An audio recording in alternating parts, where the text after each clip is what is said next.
All right, there's been too many reactions. Of course, you can watch the video. Notice that President Bola Ahmed Tinubu snubbed Sanwo-Olu in Lagos events. Omo, no be small thing, no. This has triggered a lot of reactions as to the reason why President has to snub Mr. Sanwo-Olu, being that this event took place in his own state, where it did not just end there. When it was time to make speech, someone who was not even giving space at all.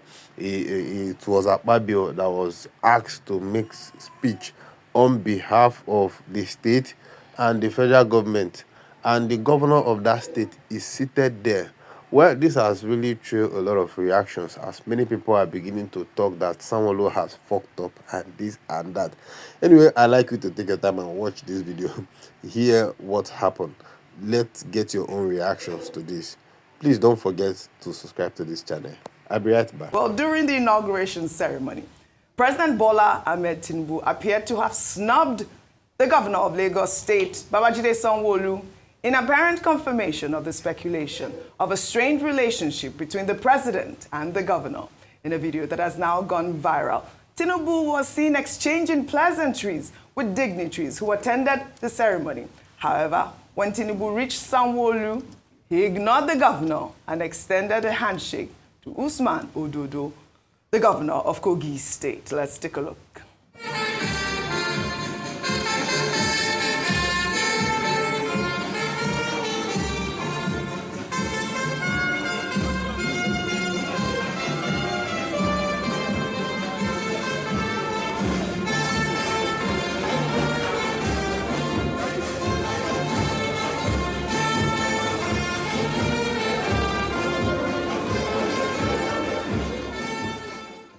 All right, we saw that video.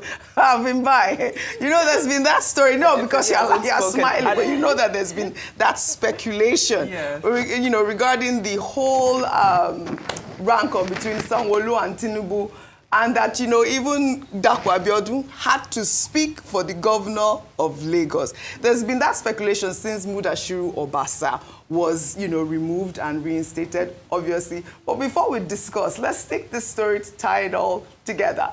Meanwhile, Senate President Godswill Akpabio, during the inauguration ceremony, advised second-term governors to be deliberate in choosing their successors, warning against handing power to unprepared loyalists. He noted that such actions often lead to betrayal.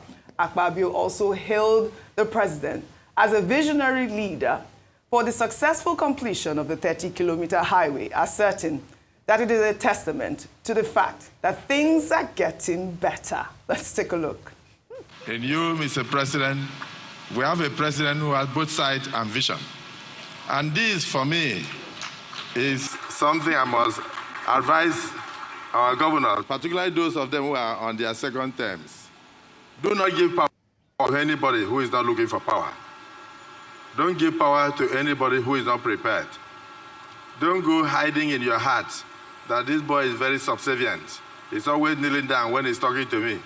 The wife is always rolling on the floor. I think I should make this one the governor. If you do that, you are giving power to somebody who is not prepared for governance, and they will disappoint you. That is where betrayals normally start. I'm just trying to advise. For the progressive governors, I believe that all of you are doing well because you are being led by a man who has both sight and vision. This is like 90 kilometers already done within 1 year.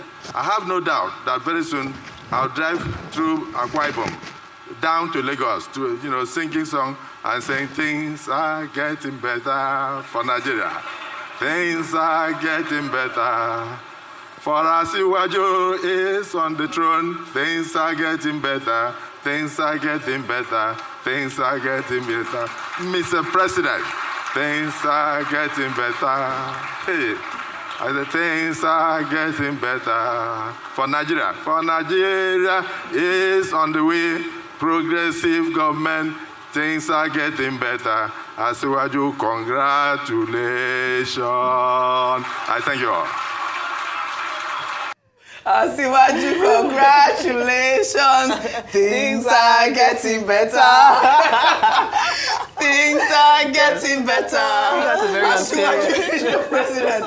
But of course, this video, obviously, there are so many dimensions in what he said, especially the fact that, you know, he's really confirming that it is the governors that give power to other governors, you know, with his statement there. And the fact that he's saying things are getting better, yes, obviously, we see the 30-kilometer road, definitely. But will Nigerians agree with him?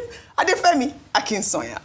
Oh, okay. So let's start with the Senate President's comments. Yes. The only issue I really had with what he said was where he implied that an incumbent has the power to choose their successor. That's just not what we should be platforming at all. So I think that that's what I had a problem with. Going back to now Lagos State Governor and this believed snub. You know, initially when I saw the video, I thought that perhaps the president didn't see the Lagos State Governor. I thought that's what it was. And then, you know, also when people were saying that, you know, he didn't shake his hand, the governor didn't outstretch his hand in order for it to be shaken. I don't think I saw that. He didn't make enough of an effort. I don't think he did so. Do you understand? But he did obviously greet the president. I thought he did. He did obviously greet the president. And if we are to play into this narrative that there is some sort of feud between the Lagos State Governor and the president, and that stems back from the Mudashiru Obasa situation, I do think that it's a bit unfair on the Lagos State Governor. I think that when it comes to situations like this, a governor should be, since we're talking about how a governor should be able to,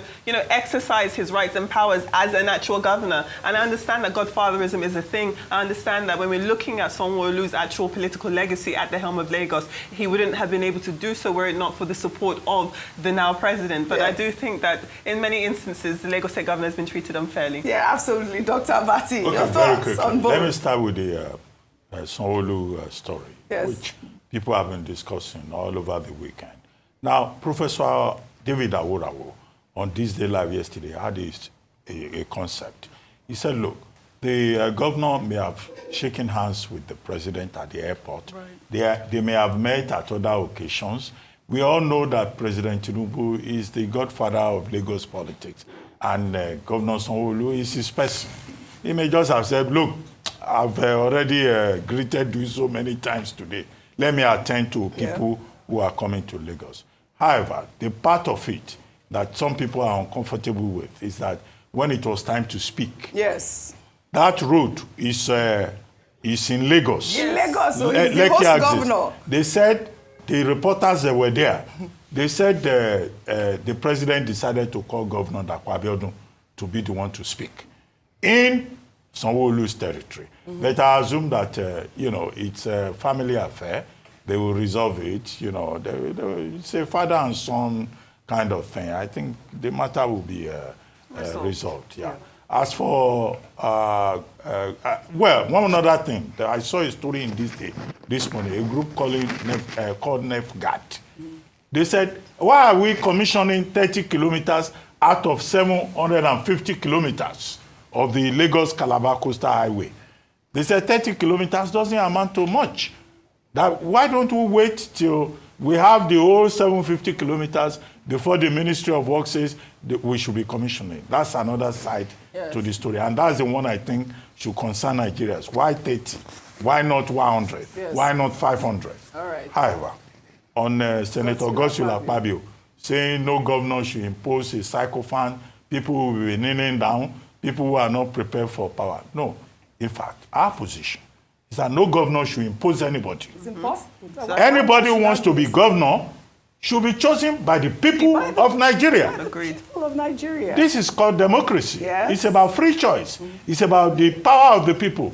It's not about an outgoing governor saying this is the person I want to succeed me. That's part of the problem. This anointment, entitlement, godfather syndrome in Nigerian politics. Well said, Dr. Abati. I did see a statement from Sanwo-Olu over the weekend praising, you know, President Tinubu, saying that he's making meaningful progress and that he supports his administration.